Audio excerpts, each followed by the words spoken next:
You must do 3 things right to improve your GMAT performance every single day. 1. Acquire not only the right concepts but also the right behaviors. 2. Invest time and energy smartly. And 3. Extract the right lessons from your practice.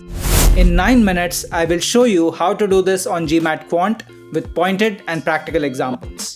Today is day 13 of my GMAT Prep. In line with the study plan that I had made a few days back, I'm going to continue working on the Quant section today. All of this is a way for me to demonstrate the principles that I recommend you follow to get to your best GMAT score in a single attempt. Before I start, I want to mention what I think is a simple yet foundational principle for a great score on the GMAT Quant section. If your scores on the GMAT Quant section range from horrible to terrible, then I recommend you try applying this principle to see if that leads to an improvement in your score on the GMAT Quant section. The principle is this: write things down. Don't try to do things in your head and don't try to be a magic mathematician. Always write things down. For now, what you can do is observe how much writing I do as I go through my practice session. For a start, I will go through counting theory. That is a point of feedback that I had identified yesterday but forgot to address, so now is a good time to do that. After that, I will jump into practice and solve questions 3, 13, 23 and so on up to 223 from the GMAT official guide edition 2023-24. I will then check my answers, identify feedback, and share my score and insights with you. Let's get going.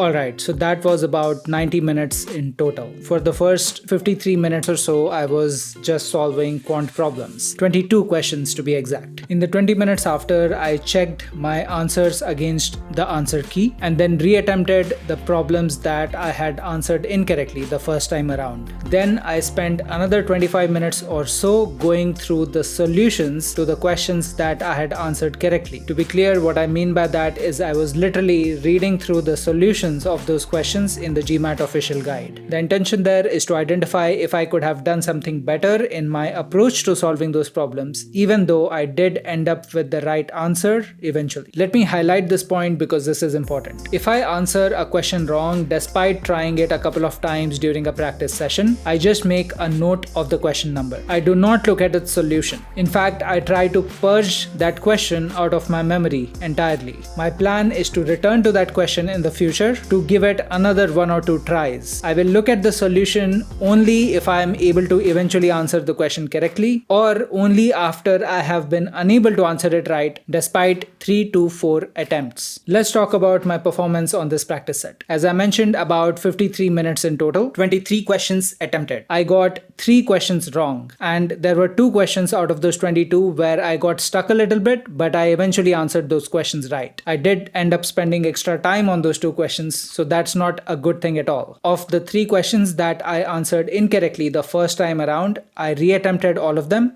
and I was able to answer 2 of those right on the second try. On the third one, I was unable to get to a clean solution despite a second attempt. So I have just made a note of that question number and I will return to it in the future. Once again, I cannot show you the questions on the screen for copyright reasons. But if you have access to the official guide, you can look these questions up while I talk through them. In this video, I will speak to you in general terms. The questions which I answered incorrectly on the first attempt were questions 123, 153 and 223. Of those, I was able to answer 123 and 153 correctly on the second attempt. My learning from 123 is to continue to be a little bit more organized in my note taking. So just to give you a general picture, if you look at my solution to question number 123, you see that I was beginning to get a little bit more scattered as I was going through the problem here. So like really, this is the part of the page where I was solving that problem.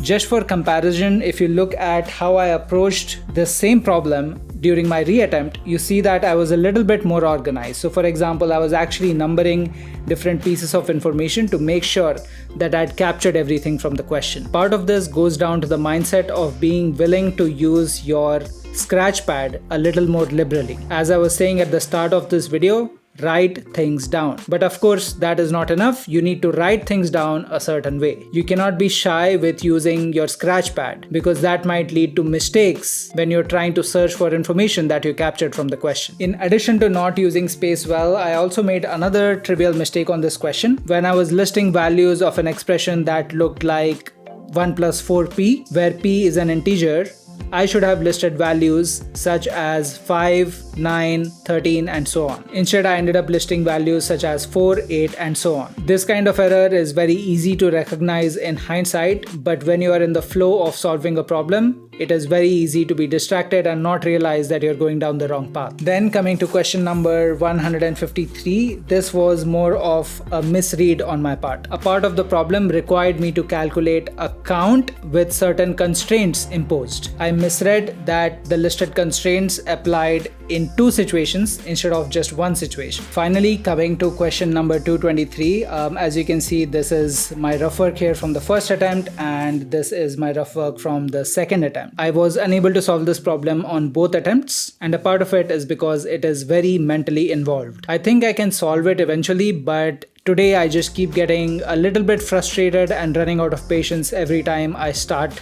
going through the problem. This is because my approach at least requires me to lay things out very cleanly on paper in this case, and I'm just not in the right emotional state to do that patiently. So I will come back to this question in the future. Outside of these questions, I did get stuck on 2 other questions like I was saying earlier. The first was question number 143. In fact, on this question, I did end up making an error but was saved by the fact that the value which I was arriving at was not even one of the answer options. That's also known as getting lucky on the GMAT. Then on question number 203, I was actually initially unable to think of an approach to crack this problem. So after spending a few minutes, I decided to skip past it, and at that point there were only a couple questions left on the practice set. So after I attempted question 213 and 223, I returned to try to solve question 203 again. As you can see, this time I was actually able to crack a clean approach and hence got to a clear solution at the end. One quick note here.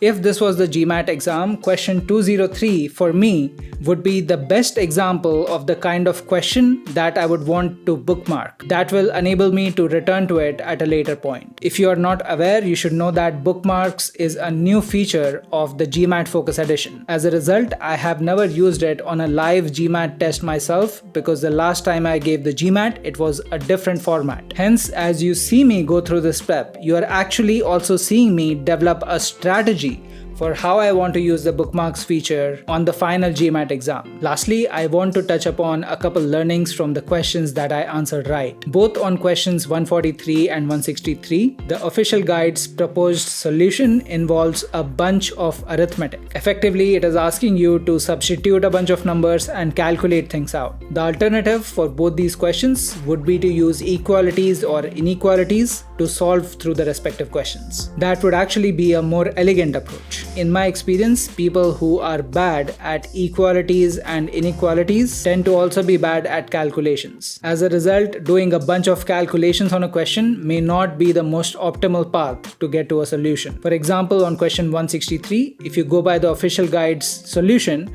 you would have to do 20 calculations and 5 verifications before you are able to arrive at an answer. Personally, I think that is a waste of time. Generally, I always advise that you do not use substitution to solve GMAT questions. Substitution is a brute force method and it is inefficient by design. You would be better off learning the right way to solve problems so that you not only save time but also get correct answers more consistently on the GMAT. If at all I ever recommend using substitution, that would be as a last resort on a question if you have extra time left on the GMAT Quant section. Alright, so that is all for today. Remember to hit like, subscribe and bell. If you want to share your feelings, put it in the comments. If you have questions to ask, click on the Ask Me Anything link in the video description and also go through the additional list of resources linked there. I will see you next time.